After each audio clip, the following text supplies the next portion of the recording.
Hello प्यारे बच्चों, स्वागत है आपका हमारे यूट्यूब चैनल मस्त विज्ञान पर।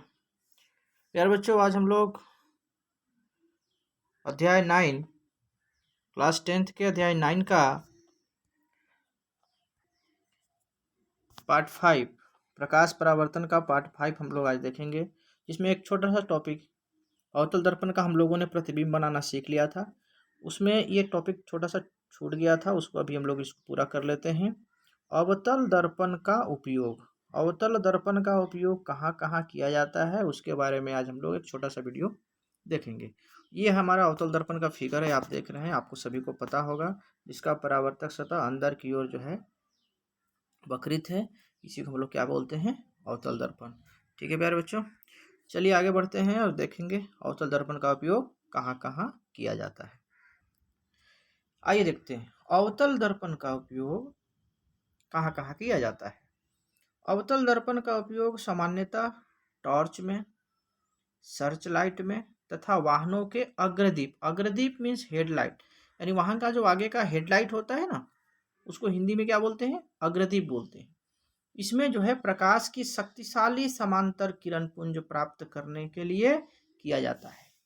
आप देखे होंगे जैसे किसी हेडलाइट में बल्ब के पीछे जो चमकीला सा जो ग्लास होता है यानी शीशा होता है, वो शीशा नॉर्मल शीशा नहीं है, वो दर्पण है, मिरर है।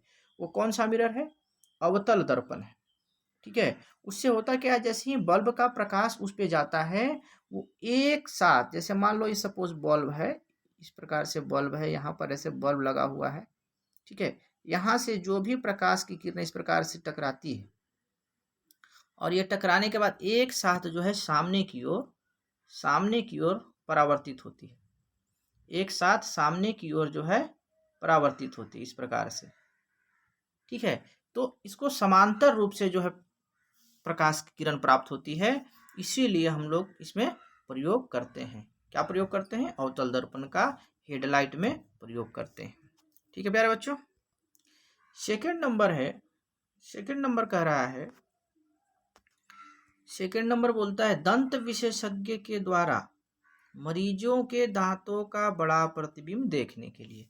मतलब जो डेंटिस्ट सर्जन होते हैं, जो दांत का डॉक्टर होते हैं, वो मरीज के दांत का बड़ा प्रतिबिंब देखने के लिए भी इसका उपयोग करते हैं। ये आप देखे होंगे, कभी डॉक्टर के पास गए होंगे तो इस प्रकार से एक चम्मच टाइप का होता है मिरर, छोटा सा। ठीक है। उसको क्या करते हैं, मुख के अंदर इंटर करवाते हैं। उसमें उन लोगों को बड़ा चित्र दिखाई देता है दांत का, कि आखिर दांत में प्रॉब्लम क्या है। ठीक है। तो दांत का भी बड़ा प्रतिबिंब देखने के लिए अवतल दर्पण का उपयोग किया जाता है। फिर साथ में क्या है, चेहरे का बड़ा प्रतिबिंब देखने के लिए भी शेविंग दर्पण के रूप में इसका उपयोग किया जाता है।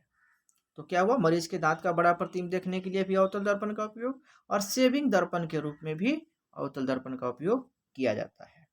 थर्ड पॉइंट है, सौर भट्टियों में, सौर भट्टियों में सूर्य के प्रकाश को केंद्रित करने के लिए अवतल दर्पण का उपयोग किया जाता है।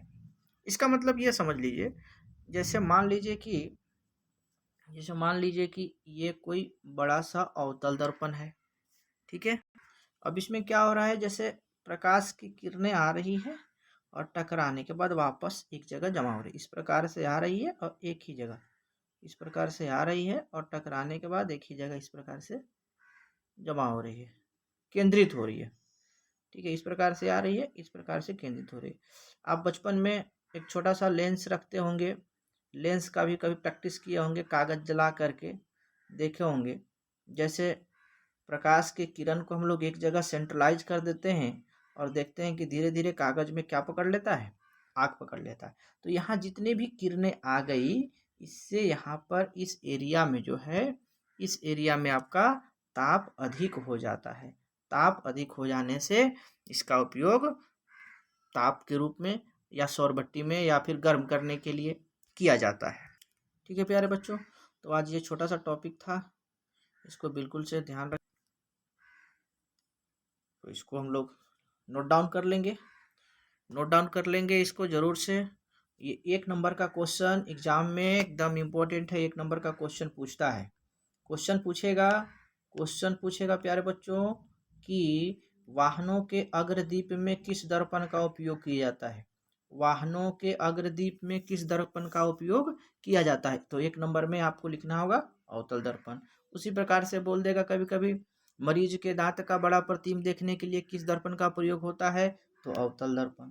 सौर भट्टियों में प्रकाश केंद्रित करने के लिए, आप ये मान लो कि ये नहीं लिखे, डायरेक्टली दे दे कि सौर भट्टी में किस दर्पण का उपयोग होता है? तो कौन सा दर्पण? अवतल दर्पण। ये इस प्रकार से एक एक नंबर के क्वेश्चन के लिए ये बहुत ही आवश्यक है। एक एक नंबर का क्वेश्चन इससे आपका एग्जाम में पूछता है। इसको बिल्कुल से रिपीट कर लीजिएगा, नोट डाउन कर लीजिएगा और बार बार इसको रिपीट कीजिएगा। तो आज के लिए यहीं क्लास को ऑफ करते हैं।